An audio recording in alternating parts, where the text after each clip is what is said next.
Welcome, everyone. This is Recovery Dharma. My name is Julia. I'm one of the facilitators in the Spokane Sangha, and I'm so happy to be here today. I'd like to set the intention of our practice today with a sentiment of metta, loving kindness. And the sentiment I want to share with you today is actually a token of mindfulness that I created. It's one of the mantras that I say all the time. I say it all the time that I made it into a sticker. And it's this one: practice makes practice. Practice makes practice. And let's invite our practice in this moment, exactly as you are, to be perfect.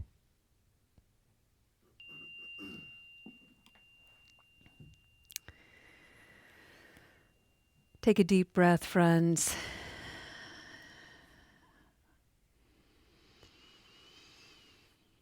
Breathing in,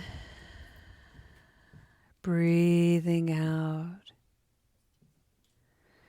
And let's see if we can synchronize our breath as a collective soul here today. Breathing in,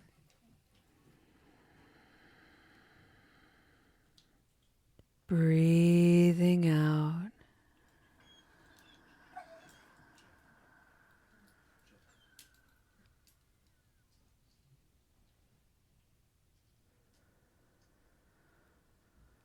Allow the breath to serve as an anchor, as a point of awareness to return to again and again when the mind naturally wanders away into its thinking realm, its fantasizing and dreaming realm, even into the more neurotic corners where we obsess and worry, where we overthink and race.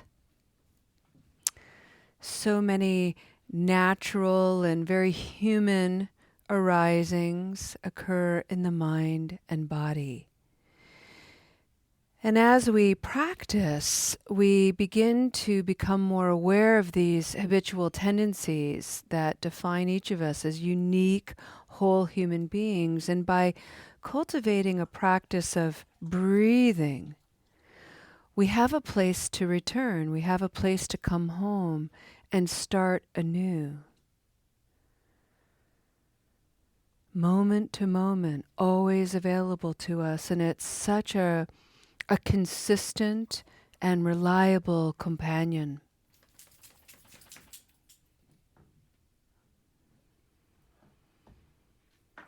For the month of April in the Spokane Sangha, we have been exploring the exquisite Buddhist principle called the Four Noble Reminders.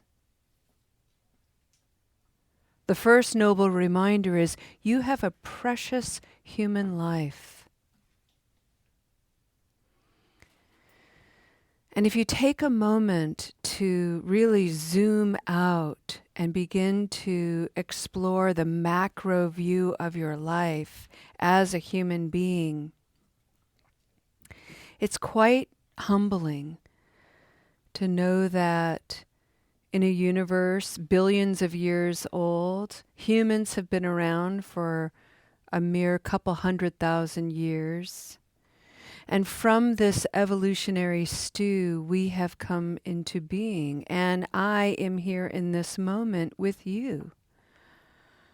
It's miraculous, precious.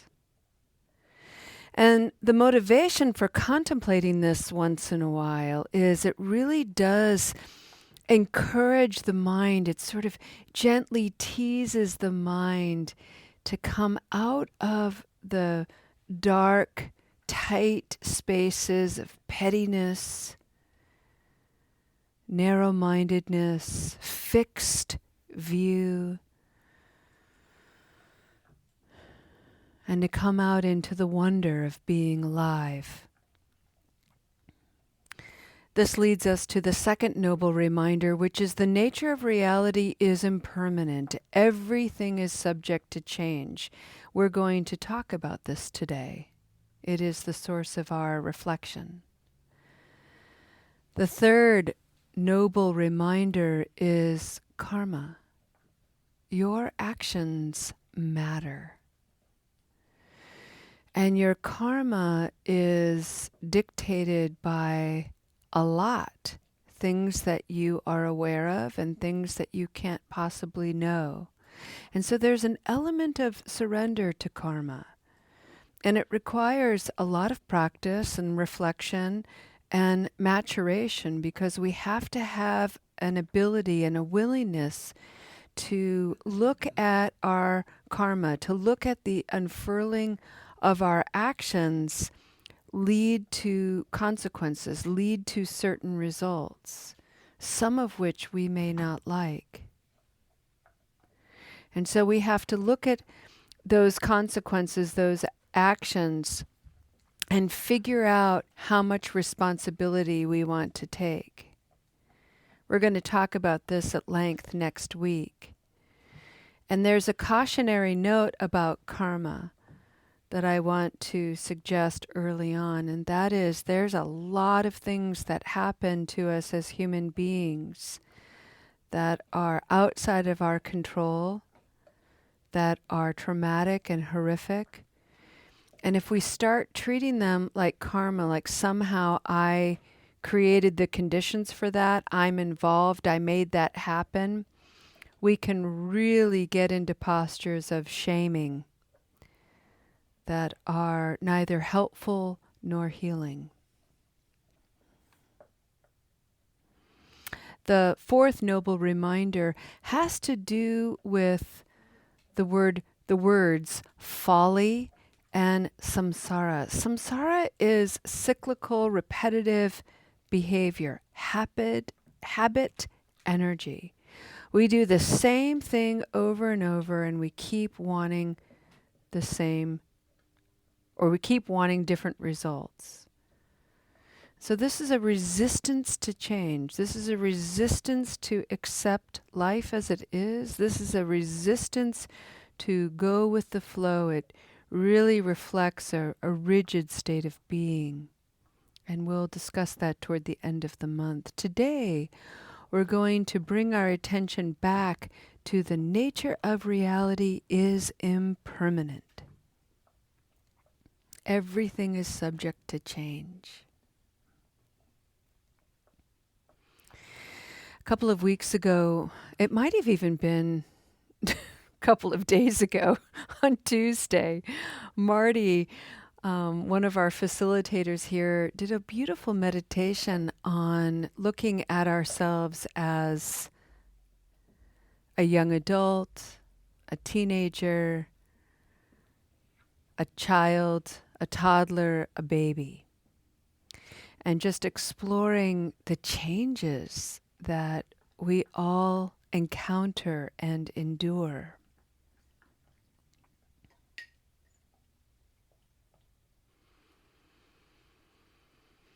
And so, if ever you question how things are going to change or that things change, just remember the physical changes that have happened to you by simply aging, getting older.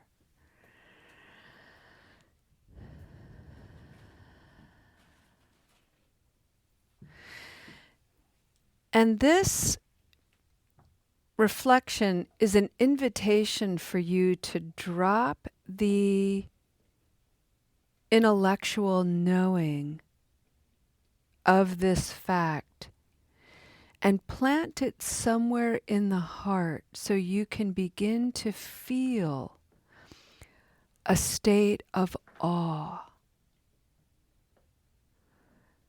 The spirit of humility, and to afford yourself an opportunity to pause.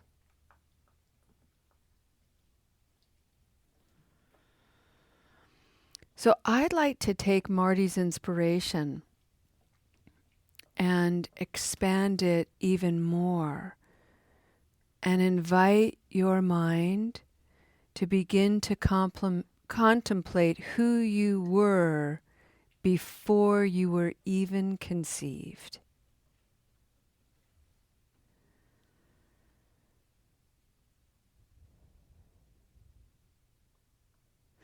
And all you have to do is think about your parents and their parents and their parents and their parents, and just allow your mind a gentle, joyful wander to the past. And you don't have to go back too far. Just go back as far as you want, as far as your imagination feels inspired, and to consider life in, I don't know, 1500, life in 1100. Who were your ancestors? What might they have experienced? Who were your ancestors in the year 300?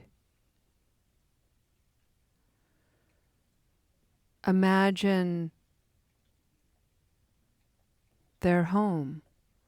Imagine what they ate, what they wore. Imagine if they adorned themselves, and with what?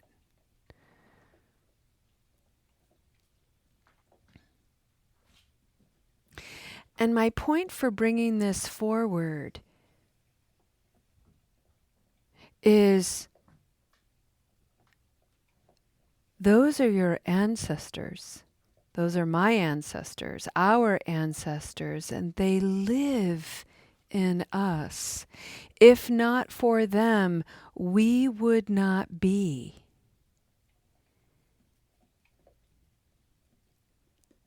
So while they may have existed in a far-reaching past, they are present here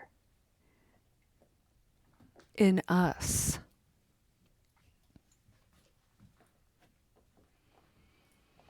And so consider for a moment all of that change, all of that evolution that you now carry and present to the world. It is amazing, is it not? And so as you explore this, and allow yourself to come into moments of amazement. Wow. I don't have to weave my clothes out of grass weeds anymore. You know? The life expectancy of me is in my mid-70s, where my ancestors, if they were lucky, lived to be 40.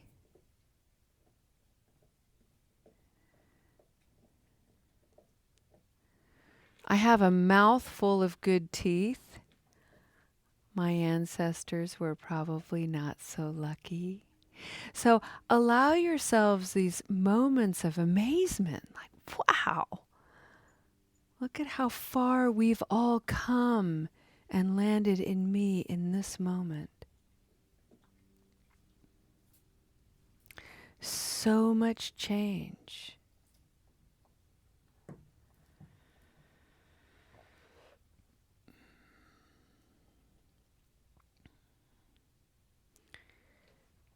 And that legacy of change could at times feel a bit daunting and a little bit of a burden.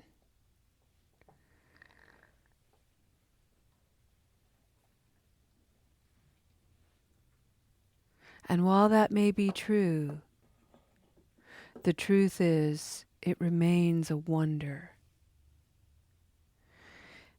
And what the Buddha knew so long ago is the invitation that when we feel daunted, when that sort of heavy weight of responsibility to carry on the legacy or to change the legacy, to heal the legacy, if that feels very weighted, we can return to the first noble reminder of right now in this moment, my life is precious.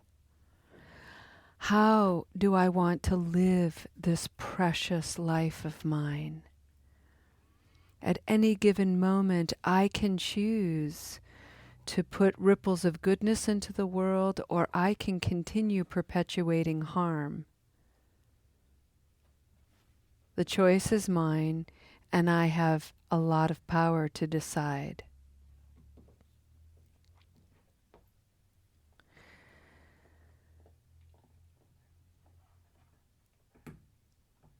Allow your mind to welcome your ancestors,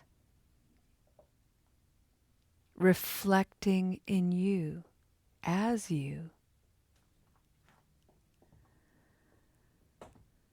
Allow your heart to open, that your presence here reflects being well loved.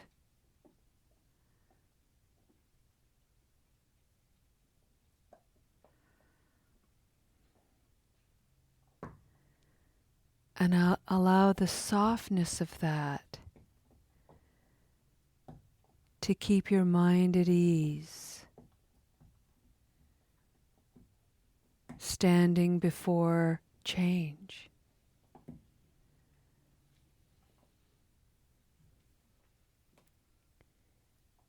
And with this ease, may your resilience grow.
Let's go ahead and end our practice today with a dedication of merit.